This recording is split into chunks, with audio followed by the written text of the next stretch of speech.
Madame, Messieurs, bonsoir et bienvenue au débrief de l'actu, votre quotidienne qui passe en revue les faits d'actualité majeure, les cas d'or de l'actualité de la société, et cela est fait jour après jour. Aujourd'hui, édition de ce jeudi 28 novembre, on va parler d'un phénomène de société qui touche pas mal de monde. Si l'on se fie aux statistiques, toutes les 10 minutes dans le monde, une femme est tuée. Si l'on se fie au site Griotte qui mène la veille dans ce combat de tous les jours, 67 cas de féminicide ont été enregistrés au Cameroun depuis le 1er janvier 2024. Vous l'avez compris, on parle des violences basées sur le genre, des violences faites aux femmes, entre autres. S'il est évident de protéger les femmes et les filles de la violence, si c'est une obligation permanente, qu'en est-il des hommes? Les hommes sont-ils des laissés pour compte dans ce plaidoyer, dans cette lutte? Pourquoi est-ce qu'ils n'osent pas la parole puisqu'ils se revendiquent pour une certaine frange victime également des violences? Nous allons également en parler dans cette émission, mais focus d'abord sur les causes, les manifestations ou les déclinaisons de la violence à l'égard des femmes, mais également des effets. On n'oublie pas les aspects thérapeutiques. Comment sortir de la spirale infernale des violences? Nous allons en parler avec notre panel de ce soir. Je m'en vais donc présenter Alassa Fouapone. Il est docteur spécialiste en histoire sociale. J'espère que je ne me trompe pas. Il est activiste au sein du CICRAD. Il s'agit du collectif islamique du Cameroun pour la recherche et l'appui au développement, entre autres casquettes, expert en islam et autres. Bonsoir et bienvenue, docteur. Bonsoir, ma chère Janine, et bonsoir à ma copanéliste. Oui. C'est un honneur, un plaisir renouvelé d'être sur le plateau de Canal 2 pour échanger avec nos milliers de téléspectateurs à qui j'adresse mes sincères salutations. Ça faisait un moment qu'on ne vous avait pas vu par ici. C'est vrai que le studio n'était pas encore remis au goût du jour. Qu'avez-vous fait entre-temps, entre des événements majeurs que vous avez organisés? On sait que vous êtes très dynamique sur le terrain. Non seulement sur le terrain de la transmission des savoirs, mais également dans d'autres activités. Oui, justement, c'est d'ailleurs l'occasion de féliciter le top management de Canal 2 parce qu'on trouve un studio véritablement rénové, ça nous fait plaisir. Et entre-temps, justement, nous étions sur le terrain parce que le Cameroun, avec tous les mots qui nous minent aujourd'hui au sein des communautés, nous avons beaucoup travaillé, notamment sur les questions qui relèvent de la thématique de ce jour. Et nous avions également été très actifs, que ce soit dans nos médias ou dans les réseaux sociaux, pour sensibiliser et surtout éduquer les Camerounais au changement social des comportements. En tout cas, il fait toujours bon de vous avoir en notre compagnie. On sait qu'on va avoir beaucoup de détails croustillants, surtout l'expertise, l'œil acéré et pointu de l'expert sur ces questions-là. À votre suite, je présente Nafissa Tam. Elle est la directrice générale de l'Organisation des femmes pour l'islam sans frontières, en abrégé OFIF. C'est une militante engagée des droits de la femme depuis près d'une décennie. C'est bien cela, Nafissa? Oui, c'est ça. Nous faisons dans la promotion de la femme et de la jeune fille dans certains domaines, notamment la santé, l'éducation, l'entrepreneuriat, la culture. Nous cherchons à promouvoir la femme comme actrice clé du développement. Et c'est pour ça que cette thématique nous intéresse, parce que pour être actrice clé du développement, vous devrez avoir une bonne santé mentale et physique. Lorsqu'on voit vos spécialités, on va dire ça comme ça, islam d'un côté, islam de l'autre, on se demande s'il y a également des violences dans, par exemple, des couples musulmans. Bien sûr, la violence faite aux femmes est dans toutes les Ce n'est pas haram? Là, c'est bien sûr que c'est haram. Et même il y a des consignes dans le Coran qui nous éduquent à comment se comporter avec la femme, comment se comporter avec les enfants, la jeune fille. Donc, si celui qui se dit un bon musulman devrait suivre les principes et les préceptes de la religion. Et donc, s'il ne se comporte pas comme tel, il enfreint. Parce que nous avons des consignes.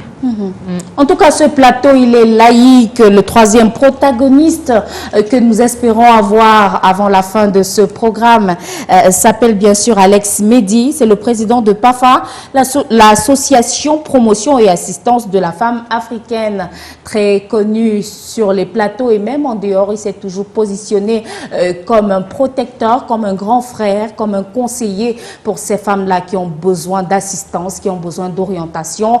Quelques soucis de santé de son côté. On espère qu'il va retrouver la forme très prochainement. Mais pour camper le décor de cet échange, on va voir cet élément réalisé avec le concours de Karel Mezatia Choya et de la rédaction de Canal 2 International. Elle a fait une incursion au cœur de la vie de certains foyers. Elle a baladé son micro dans certaines rues de la ville de Yaoundé pour avoir les avis des uns et des autres sur ce qui pourrait bien pousser les femmes ou les hommes à exercer des violences sur leur vis-à-vis, sur leur conjoint, et pourquoi rester dans des foyers aussi toxiques. On regarde et on se retrouve juste derrière ceci. Un cas de violence parmi tant d'autres infligés aux femmes et aux filles est peint dans ce sketch. Une triste réalité qui reflète la dureté de leur vie dans notre société. Des coups durs à encaisser que plus d'une supporte en silence. Mais quelles sont les raisons derrière? Tu ne peux pas abandonner tes enfants. Autre facteur contribuant aux violences basées sur le genre. La pauvreté. Parce que quand une femme qui se prend en charge, qui est indépendante financièrement, elle ne va pas servir de tam-tam à un partenaire violent. Une femme qui aime son homme, elle se dit toujours qu'il va changer. Parce que souvent, le monsieur, quand il finit de la tabasser, il demande pardon, il lui fait des cadeaux. Et du coup, elle aussi, elle se dit ça va aller. Sauf que cela peut avoir des conséquences dramatiques. En effet, selon l'Institut national de la statistique, 80 cas de féminicide ont été recensés au Cameroun au cours de l'année 2023. Un chiffre alarmant qui souligne la nécessité d'une action urgente. Un jour, il peut prendre quelque chose comme ça, quoi, c'est la blague et puis tu peux perdre ta vie. Même si à cause des enfants, je ne peux pas rester pour perdre ma vie. C'est l'une des attitudes à adopter pour y faire face. D'autres approches sont également nécessaires pour lutter efficacement. Une femme qui subit les violences doit d'abord se rapprocher d'un service social pour avoir un accompagnement psychosocial qui va lui permettre de comprendre qu'elle est en danger et qu'elle doit se faire accompagner. Et les recours ne sont pas seulement juridiques. On peut commencer avec des conciliations au niveau de la communauté, au niveau de la famille. C'est dans le cas où ça ne marche pas qu'on va au niveau juridique. Les sévices ne se limitent pas aux seules formes physiques. Elles peuvent également prendre des formes psychologiques tout aussi dévastatrices. Parmi les signaux d'alerte, l'éloignement des victimes de leur profession, de leur famille et de leur entourage.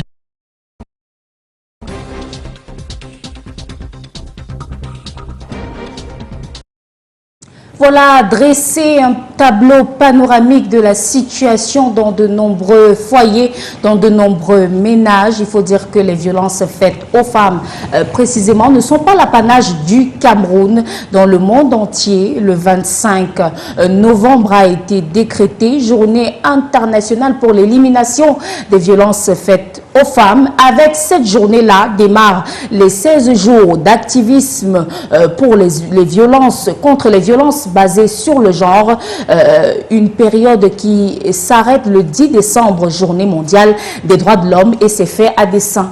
Alassa Fouapon, un tableau panoramique comme celui-là, qu'est-ce qu'il vous inspire?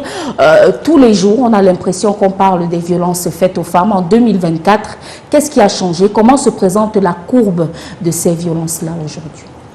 La courbe de la violence aujourd'hui, comparativement aux dernières statistiques de l'INS, qui montraient dans les années, les dernières statistiques, autour des années 2018-2020, on appréciait quand même l'effort qui avait été fait dans la sensibilisation, qui avait fait baisser le taux de violence faite aux femmes.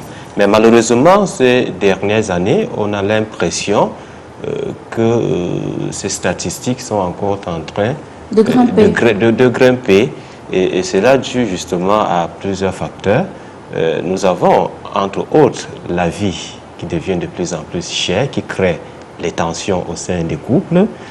Nous avons l'avènement des crises dans les régions de l'extrême nord avec les déplacements internes et autres, parce que quand les femmes se déplacent et trouvent dans des situations de guerre précaires, elles sont de plus en plus vulnérables. Donc il y a ces situations conjoncturelles qui aujourd'hui peuvent expliquer le fait que la violence basée sur le genre tend de revenir, d'où la nécessité de continuer à travailler pour faire redescendre la pente.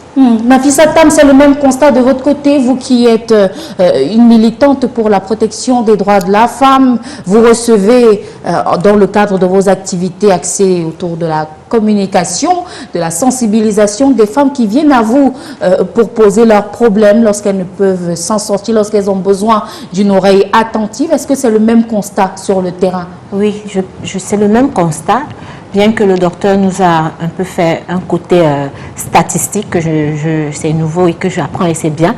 C'est le même constat qu'on le fait parce que les organisations de la société civile qui luttent contre les violences faites aux femmes ont des plateformes où on se rend compte qu'il y a une maximisation des violences, des crimes même faits à l'encontre des femmes. Et on se demande vraiment quelles sont les causes. Pourquoi cette récurrence, pourquoi cette montée? C'est une question à se poser et c'est vraiment une question à mieux réfléchir, à réflexion, parce que ça va permettre d'orienter la sensibilisation. Si on connaît les causes de cette augmentation, on peut sensibiliser pour prévenir ces causes.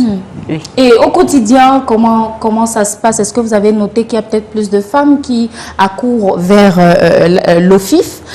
Comment ça se passe au quotidien, votre action de terrain? Nous sommes plus dans la communication et précisément la prévention et les plaidoyers.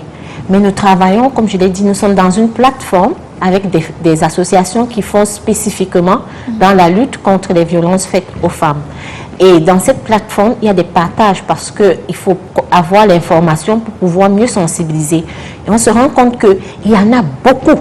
Il y a une augmentation des visites dans ces centres. Il y a une augmentation des crimes même envers les femmes et qui pose un problème. Parce qu'on se demande quels sont les mécanismes qu'on peut mettre en place pour pouvoir vraiment prendre en charge tous ces cas. Parce que si ça remonte et qu'il y a différents cas, qu'est-ce qu'on va faire? Il y aura des cas qu'on va retrouver qu'il faut déplacer, comme on l'a vu tout à l'heure. Oui. Il y aura des cas qu'il faut cacher de conjoint. Il y aura des cas qu'il faut peut-être arrêter, qu'elle aille au travail. Entre-temps, est-ce qu'il y a un mécanisme de suivi qui va pouvoir les permettre de continuer à vivre?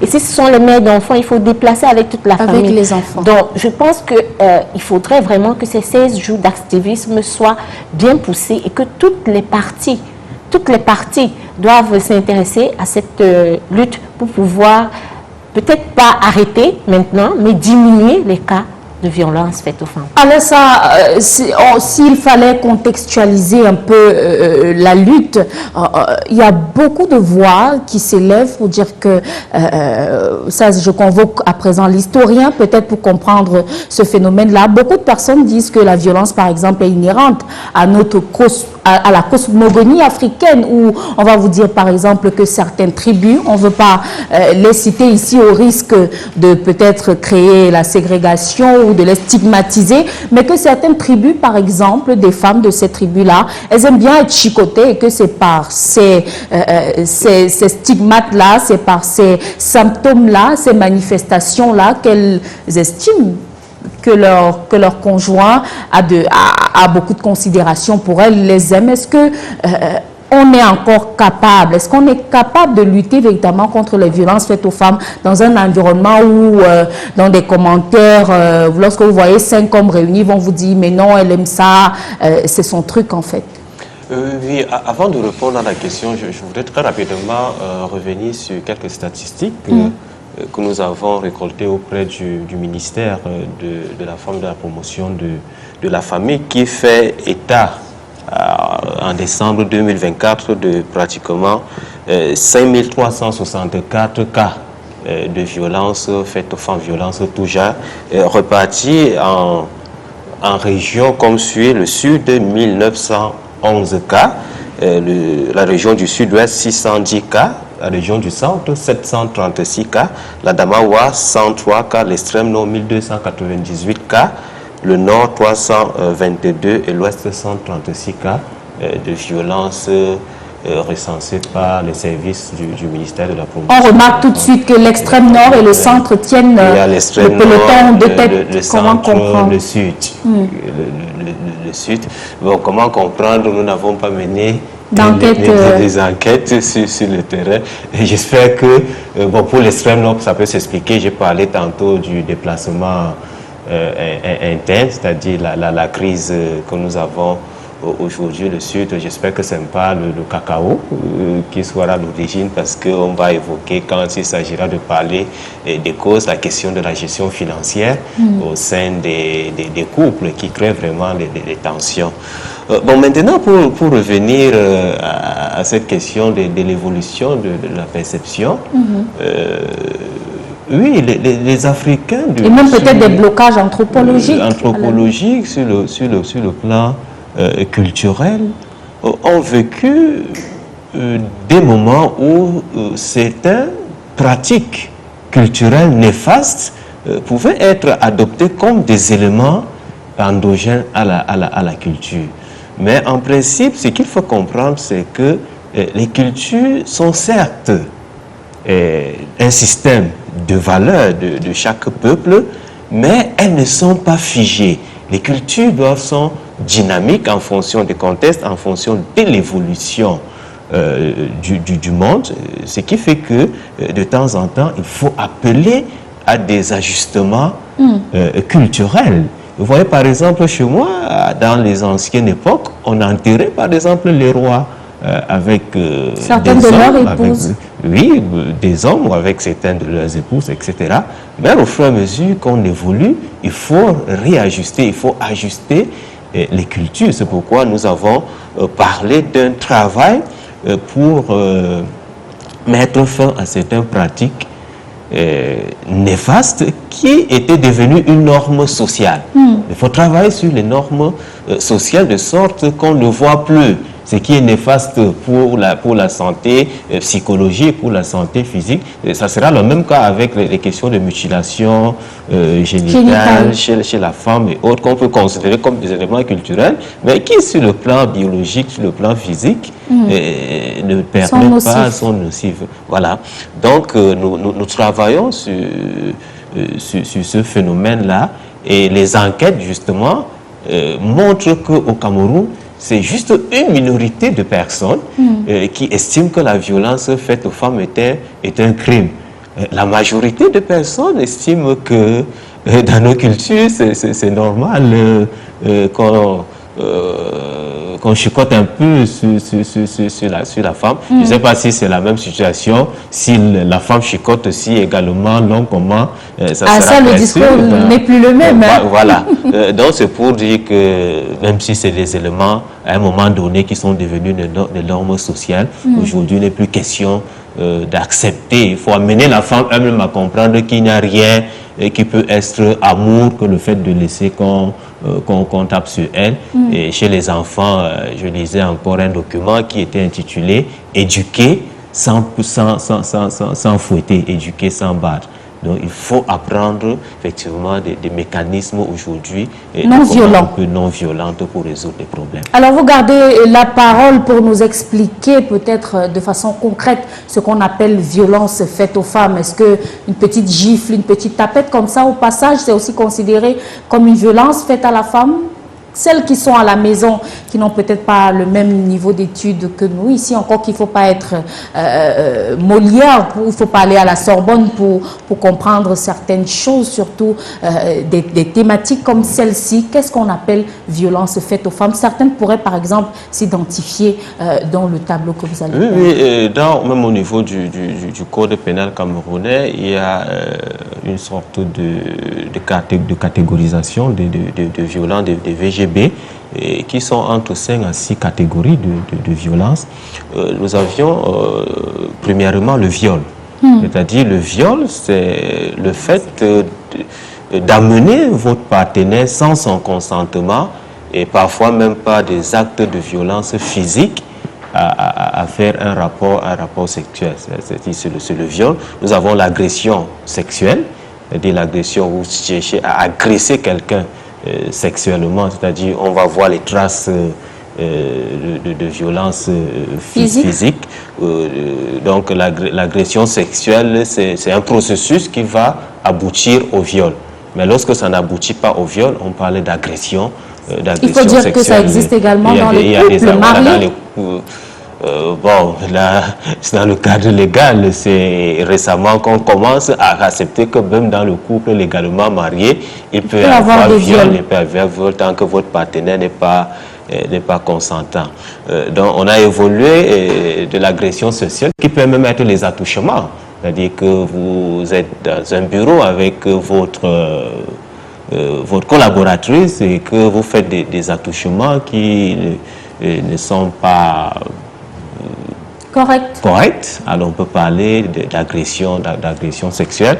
Et la définition de la violence a justement évolué pour intégrer d'autres types de manifestations de violence, notamment le mariage forcé dans ces sociétés où on obligeait encore la jeune fille à se marier peut-être à un partenaire qu'elle n'a pas voulu, qu'elle ne désire pas. C'est classé également dans une catégorisation de violence. Nous avons le déni de ressources. Le déni de ressources qui, ici, va un peu rejoindre ce que nous appelons la violence économique. C'est-à-dire empêcher une personne à avoir accès à une ressource dont elle a droit. Ça veut dire quoi? Ces hommes, par exemple, qui empêchent leurs épouses de travailler? Ils peuvent empêcher l'épouse d'exercer un métier contre son gré. Ça relève du dialogue du couple, même pas seulement à l'intérieur du couple. C'est-à-dire qu'à l'intérieur même des familles, il y a des tribus, il y a des coutumes où la femme n'a pas le droit, par exemple, à la terre. C'est-à-dire qu'on partage la terre pour l'agriculture lorsqu'on arrive sur la fin. Ce serait une violence aussi? C'est une violence parce qu'on l'empêche. Une forme de violence d'accès, de déni de ressources, de déni d'opportunités et de services. Parce que ça, il faut le relever. C'est une catégorie de violence qui devient en plus récurrent. Moi, j'échange avec des femmes. Et j'attire l'attention des hommes. Sincèrement, il faut cesser avec cette façon de voir la femme comme objet sexuel, où elle est dans un bureau, où elle va demander de l'emploi, et qu'il faut absolument la contraindre à des rapports sexuels. Elle peut accepter, mais contre sa volonté. Vous lui avez imposé, n'est-ce pas, son corps contre un service. C'est une sorte de violence vis-à-vis de la femme.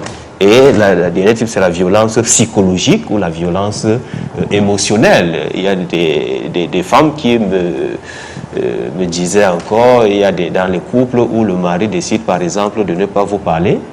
Pendant plusieurs jours, vous préparez, il ne mange pas. Donc ça crée une sorte de psychose, d'instabilité psychologique pour la femme. Donc voilà autant de types et de manifestations de violence qu'on rencontre aujourd'hui dans la société. Nafissa, aujourd'hui où le discours des hommes est également celui qui tend à rejoindre celui des femmes dans ce combat, dans cette lutte, est-ce qu'on peut qualifier l'homme de victime dans ces différents cas que le docteur évoque, si jamais on transposait, on retournait les rôles, on inversait les rôles autant pour moi? Bien sûr que, comme le docteur l'a dit, il faut un réajustement des choses. Peut-être à cet instant précis, l'homme peut être aussi une victime.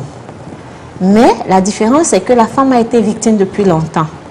Et donc, c'est elle qui a subi beaucoup plus de violences et c'est elle qui continue de subir presque la majorité de ces violences. La partie visible de l'iceberg. Voilà, c'est ça. Et donc, on ne peut pas comparer et on ne peut pas définir qui est victime.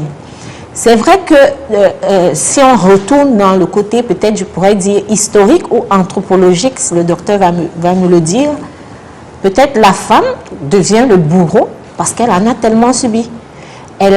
Ça a déclenché en elle un instinct de survie qui qui l'a poussé à aller apprendre à se défendre. Et ce qui fait que, et là je vais prendre le mot du docteur qui a dit le réajustement de la culture. Parce que la femme s'est réajustée à sa situation.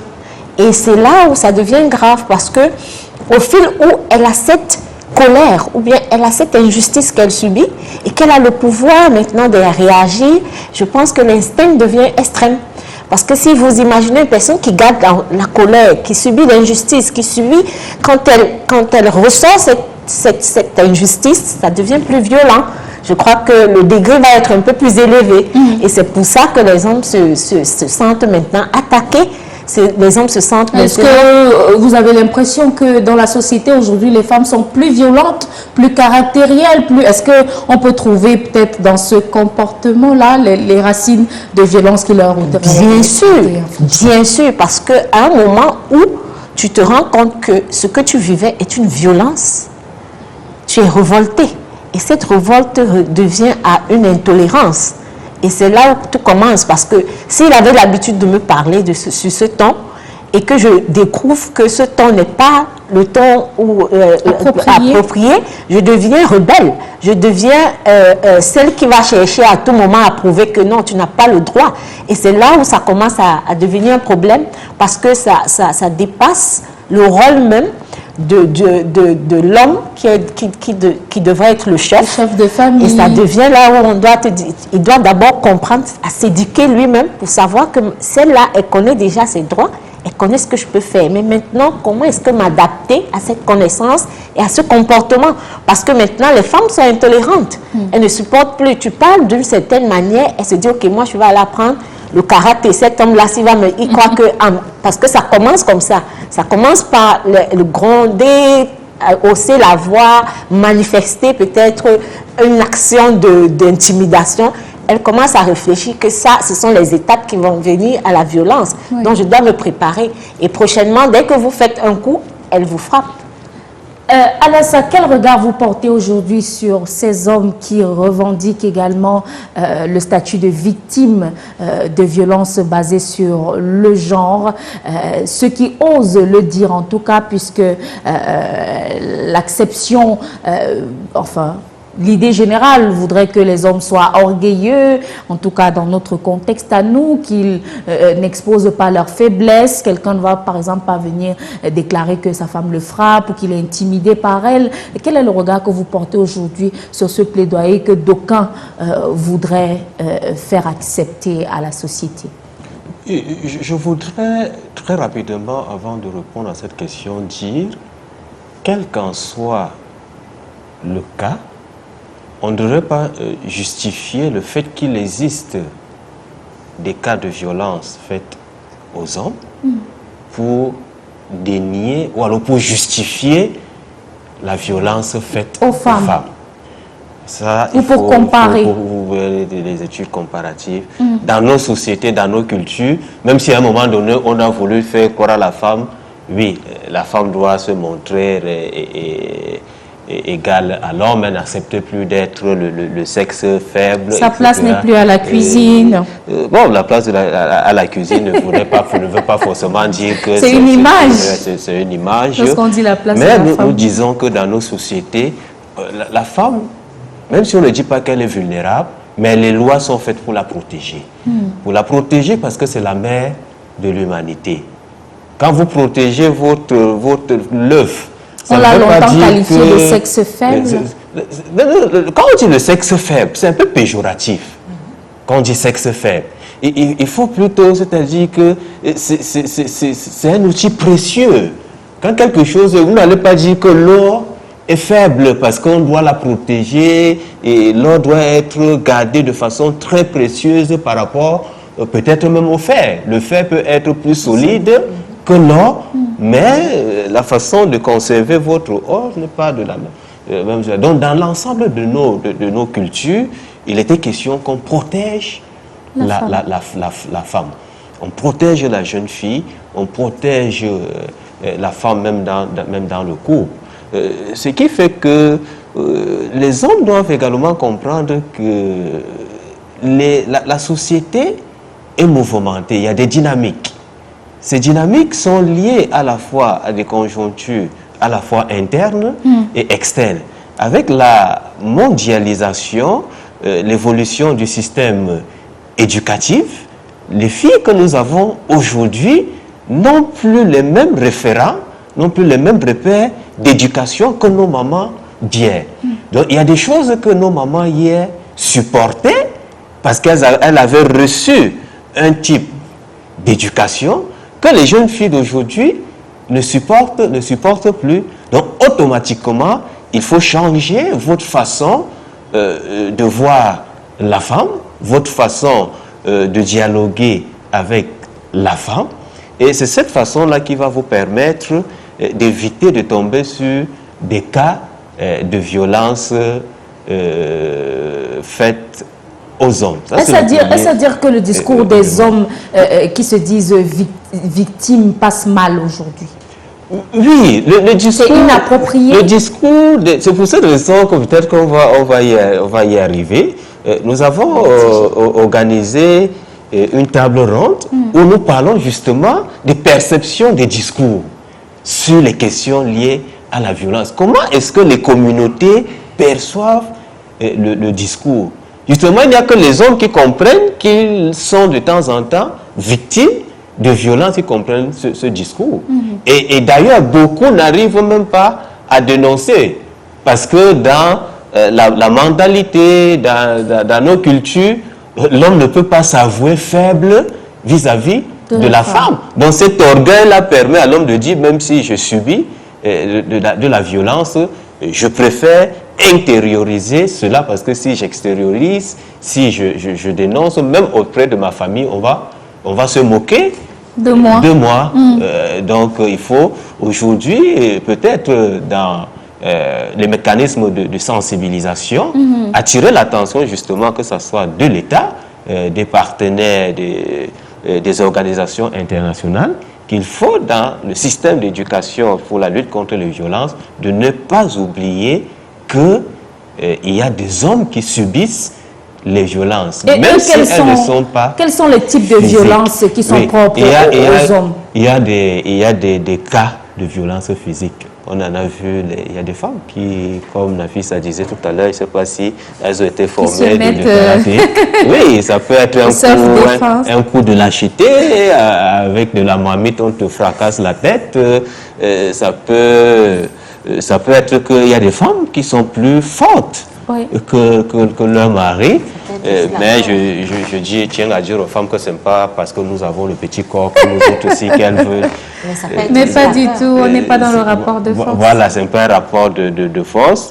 Mais les violences, la petite enquête que j'ai faite sur le terrain, les hommes parlent de plus en plus de violences psychologiques, violences économiques. C'est-à-dire, dans les foyers, il y a un monsieur qui a carrément dit « Vous n'avez qu'à voir le taux d'AVC est plus élevé chez les hommes que chez les femmes et que ces AVC seraient donc la cause principale serait des violences économiques, c'est-à-dire quoi? Physique. On le braque pour prendre son salaire. Il y a ce qu'on appelait comment vous appelez en amour, c'est-à-dire une jeune fille qui accepte de vous épouser, c'est vous qui dépensez pour qu'elle aille à l'école, elle finit sa formation. Dès qu'elle sort de l'école, elle trouve un gars qui est mieux que vous. Elle vous dit, bon, je ne suis plus là. C'est une forme de violence aussi. C'est une forme de violence, parce que vous avez amené l'enfant d'autrui à se sacrifier pour vous. Et cette forme de violence va régénérer d'autres formes de violence. Et au niveau de foyers, je l'explique aujourd'hui avec la vie qui devient de plus en plus chère, s'il n'y a véritablement pas un dialogue au sein du couple. Parce que la femme, elle va au marché, elle se rend compte que le prix augmente. Quand elle revient, elle dit que le prix a augmenté, il faut augmenter la ration. Et l'homme, lui, il est braqué, mais le gouvernement, si les salariés ne m'a pas augmenté le salaire, j'augmente la ration en fonction de quel élément d'appui. Et ça va créer des tensions. Donc c'est l'ensemble de ces violences au sein de couples qui aujourd'hui et sont dénoncées par Nafissa, ne sommes pas d'accord avec vous. Le discours de l'universitaire ne vous... Non, il est bon. Mais je veux dire, je ne suis pas d'accord que les hommes créent à la violence en ce moment. Parce que une fois de plus, je pense qu'ils veulent nous arracher cette voix. Oui. Vous savez, les hommes pleurent en se cachant, mais ça montre la résilience de la femme. Quand le docteur parle de l'AVC, moi je ne trouve pas ça une violence. Une femme qui voit son mari aller avoir une maîtresse, c'est qu'elle est morte d'AVC. Une femme qui voit son mari prendre tout son argent, aller donner dehors, c'est qu'elle est morte d'AVC. Moi, je trouve au contraire que ça montre que les femmes des années et des années ont été résilientes. Moi, je vais être enfantée et dire, bien fait. Ils vont comprendre ce qui se passe depuis des années avec nous, les femmes. On supporte. Vous êtes œil pour œil et pour le moment. Mais je veux aussi dire que non, ils ont leur place, mais pas pour le moment. Ça, c'est notre moment. Ils nous le laissent et puis on en parlera le moment venu des violences faites aux hommes. Parce que c'est la répercussion, je peux dire que c'est l'impact de leur comportement. Vous avez l'impression que les hommes, en portant la voix de leur propre violence, éclaboussent un peu, cachent un peu le plaidoyer qui est mené par les femmes. Oui, ils veulent nous le prendre. Ils veulent nous le prendre et dire non, vous n'avez pas le droit de tellement crier. Mais on a le droit de crier parce que ça fait des années qu'on le fait. Vous, ce n'est que quelques années et déjà, vous ne nous laissez pas respirer. Dès qu'on veut dire quelque chose, on dit les violences faites aux hommes. Quelles violences qui sont faites aux hommes?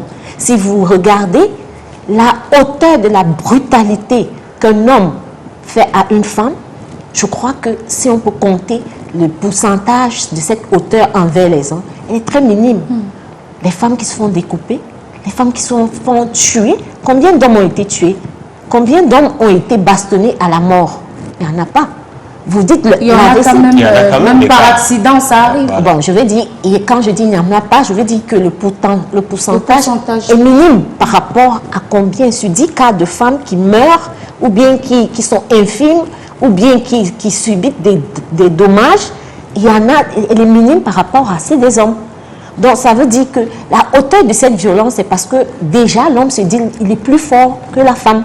C'est pour ça qu'il arrive à cette hauteur de violence. Et l'habitude aussi. Nous avons parlé des cultures. La culture, c'est vrai qu'il y a certaines cultures qui disent qu'il faut avoir quelques claques.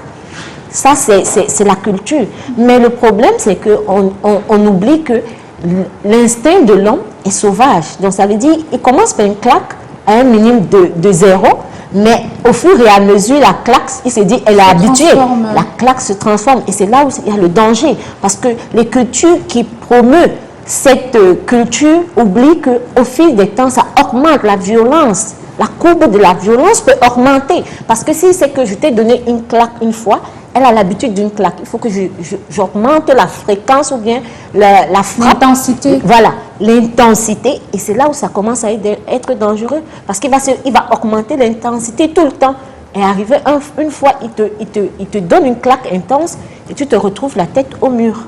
Comment vous recevez ces femmes et ces hommes-là qui viennent vers vous pour demander des conseils? Quel est le discours que vous tenez aux femmes d'abord et puis peut-être, puisqu'on imagine que le discours s'adresse aussi aux hommes, si les femmes sensibilisent, c'est bien pour qu'il y ait une oreille masculine pour écouter et pour mettre en application ces réserves-là. La difficulté, c'est que cette violence, nous la connaissons et nous la comprenons depuis pas très longtemps. Et les mécanismes sont très difficiles à pouvoir faire une prise en charge. Il faut des spécialistes pour cela. Pourquoi? Parce que beaucoup de facteurs entrent en jeu. Lesquels?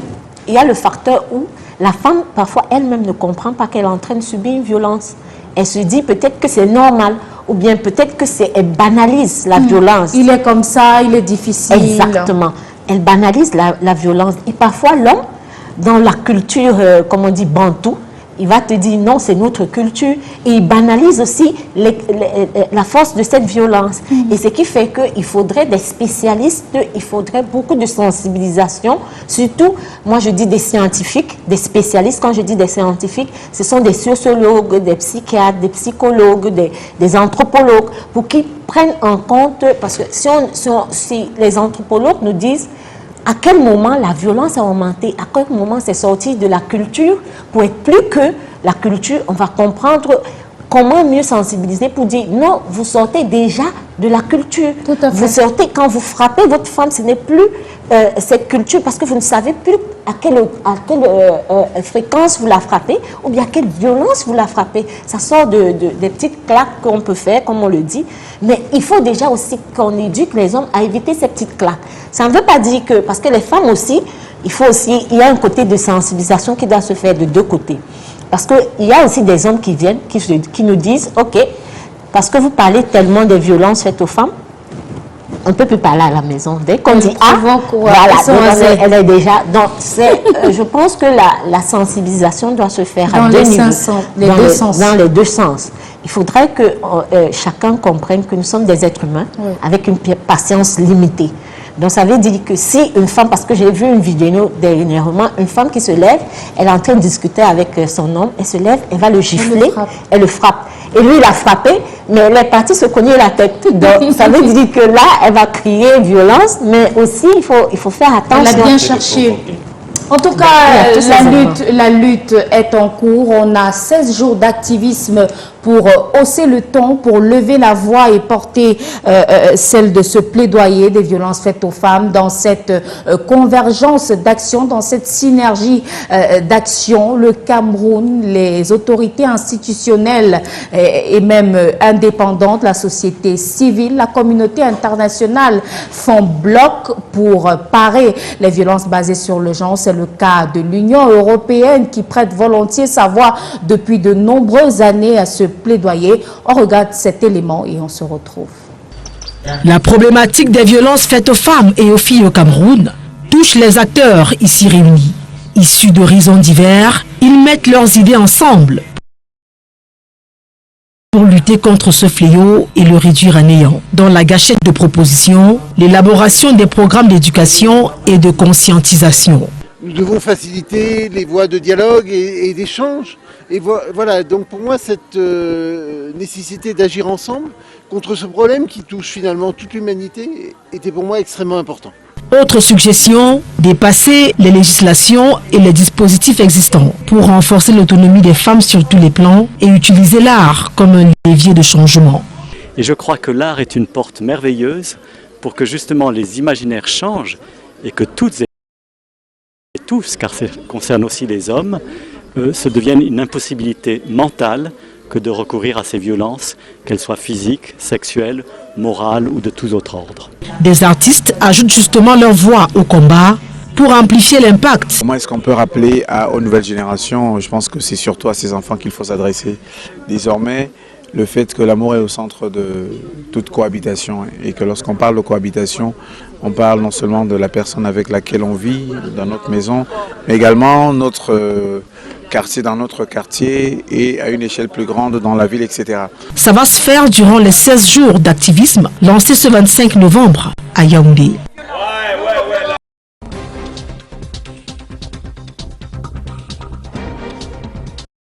Retour sur ce plateau en compagnie de nos invités, Alassa Fapon, historien universitaire, mais également activiste au sein du CICRAD, le collectif islamique du Cameroun pour la recherche et l'appui au développement. En face de lui, on a Nafissa Tam, directrice générale de l'Organisation des femmes pour l'islam sans frontières et militante engagée pour les droits de la femme. Alassa, on a regardé cet élément où on avait des ébauches de réponses aux violences basées sur le genre. On parle du dialogue, comment faire admettre aux sociétés africaines et celles camerounaises en particulier où les féminicides sont en nette recrudescence, que lorsqu'on aime, on ne tue pas, lorsqu'on aime, on ne frappe pas.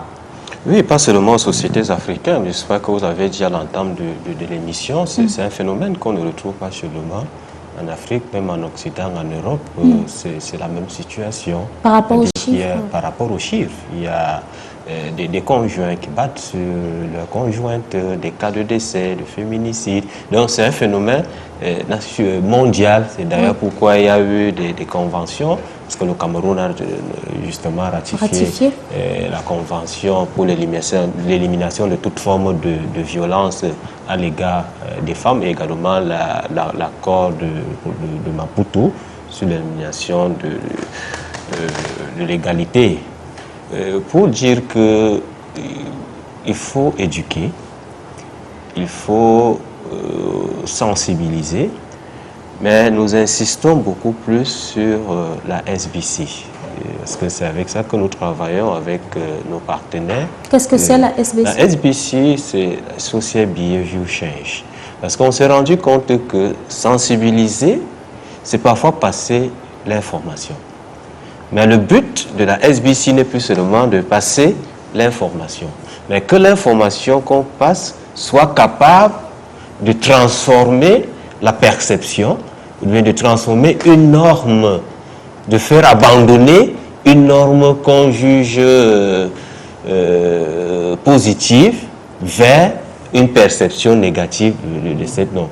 Parce que comme je l'ai dit ici, dans certaines sociétés, la violence est devenue tellement récurrente que ça finit par être adopté comme élément de la vie quotidienne, au point où on se retrouve en train d'enterrer des vies humaines à cause de ces violences-là. Donc, on peut sensibiliser, mais l'objectif de la sensibilisation, c'est que l'individu sensibilisé quitte d'un comportement A vers un comportement B, c'est-à-dire délaisser toute forme de violence. Nafis a parlé tout à l'heure d'un concept, d'une notion très importante, la résilience. La résilience fait partie du principe de la patience. C'est-à-dire vous ne pouvez pas vivre en société sans patienter. Et c'est pour cette raison que je vais un peu entrer dans mon domaine qui est la civilisation musulmane, pour vous prendre deux exemples. Le premier exemple, c'est que le prophète dit dans un hadith que celui qui se marie a complété la moitié de sa foi. Mais les gens n'ont pas compris. Compléter la moitié dit que le mariage à lui seul signifie l'autre moitié de la foi. C'est pourquoi, parce que tout ce qu'on enseigne comme principe islamique, la patience, la tolérance, l'amour du prochain. Mais quand tu es seul, tu ne t'en rends pas compte. Tu ne peux pas savoir si tu es patient ou pas, si tu es tolérant ou pas, si tu es résilient. C'est quand tu as la famille. Quand la femme est déjà à côté de toi, notre ministre disait l'autre jour, celui qui a peur ou bien ne peut pas supporter la bouche de la femme, tout à fait, ne se marie pas. Parce que donc il faut cette patience-là. Et il y a une image que le prophète nous a donnée qui est très capitale sur la vie conjugale. Ce n'est pas stigmatisant, hein? C'est-à-dire sur le plan culturel, anthropologique, la femme n'a pas été créée comme l'homme. Et il dit, la femme est à l'instar d'un poisson sec qui est en train de vouloir se pencher. Et un poisson sec qui est en train de vouloir se pencher, qu'est-ce qu'il faut faire? Un peu comme l'enfant, il faut l'éduquer. Il faut dialoguer avec elle. Il dit, si dans votre façon d'éduquer, de dialoguer, vous voulez redresser brutalement, qu'est-ce que ça va se passer? Qu'est-ce qui va se passer? Ça va se casser. On va aboutir à la violence. Et si vous laissez ainsi, ça va continuer à se pencher jusqu'à ce que ça se casse. Donc, il vous exhorte donc d'être doux. Est-ce que la religion aussi a un principe de réciprocité qui fasse en sorte que lorsque l'homme également veut se pencher, qu'on puisse le redresser dans la douceur? Oui. On doit. C'est-à-dire que nous avons un système de valeurs qui fait du couple, et c'est l'une des difficultés que nous avons aujourd'hui. C'est-à-dire que la société est en train de quitter du communautarisme africain vers des sociétés capitalistes individualistes.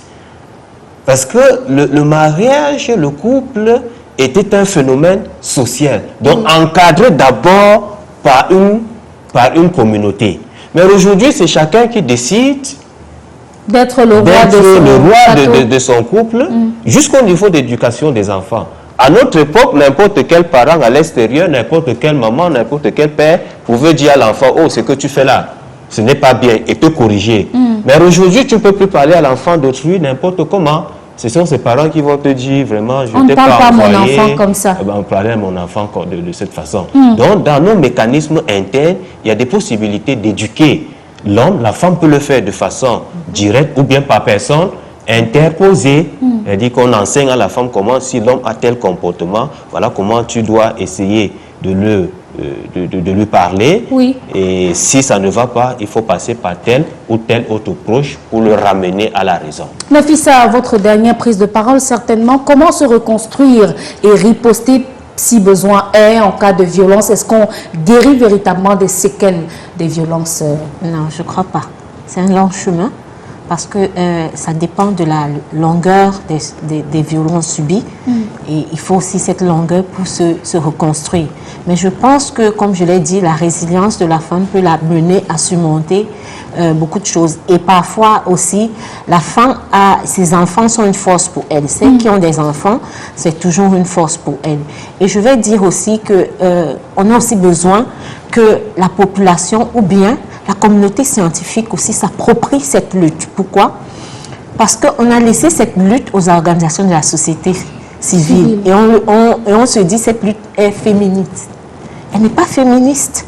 Parce que nous avons besoin des chercheurs. Vous savez, à l'époque européenne, il y avait des violences dans le monde européen. Et les chercheurs se sont appropriés cette violence pour comprendre d'où elle venait, comment l'éradiquer. Ils l'ont éradiqué, mais et chaque fois, c'est revenu, mais à chaque fois, ils trouvent des mécanismes pour pouvoir comprendre d'où ça vient. Mais par contre, chez nous, ici en Afrique, déjà, il y a des cultures qui promeuvent cette violence, comme on nous l'a dit tout à l'heure. Même si la loi essaye tant bien que mal de contenir... Effectivement, on a toujours cette tendance à banaliser cette violence parce qu'on se dit, nous sommes de cette culture. Donc, il faudrait déjà que les chercheurs s'approprient pour savoir, OK, nous sommes de cette culture, mais comment est-ce qu'on va faire comprendre à la population que la culture amène à plus de violence ou bien est-ce qu'elle fait augmenter cette violence? Donc, je pense que pour mieux combattre cette lutte, il faudrait que les chercheurs s'approprient cette lutte et font de ça vraiment des recherches. Pour terminer ce programme, peut-être dans votre agenda de 16 jours d'activisme, vous avez des événements qui arrivent? Bien sûr, nous avons des sensibilisations en milieu scolaire. Nous avons la table ronde avec des chercheurs que je félicite, le docteur Alassane, à travers le CICRAT qu'il a lancé. Et nous avons aussi des émissions. Nous pensons aussi aller dans des émissions. Alassane, votre agenda pour ces 16 jours d'activisme? L'agenda, nous avons commencé avec les sensibilisations. Et nous avons invité, comme Nafissa le dit, c'est notre façon en tant que chercheurs d'accompagner la société civile, d'accompagner les organisations. Nous avons invité des spécialistes, anthropologues, sociologues. Le rendez-vous, c'est le 7. Le 7 décembre, ça sera à l'OFIF. Et on va travailler sur les perceptions des discours et leurs répercussions au sein des sociétés. Parce que pour lutter contre un phénomène, il faut d'abord vraiment creuser les causes, les manifestations. Et on voudrait sortir de là véritablement avec des plans d'action concrètes pour ne plus se limiter aux 16 jours uniquement, mais travailler de façon à ce que chaque jour de l'année soit un jour de sensibilisation et de lutte. Toute forme de violence. Merci, docteur Alassane Fouapon, chercheur, historien et spécialiste de l'islam. Merci, Nafissa Tam, d'être passé par ce plateau.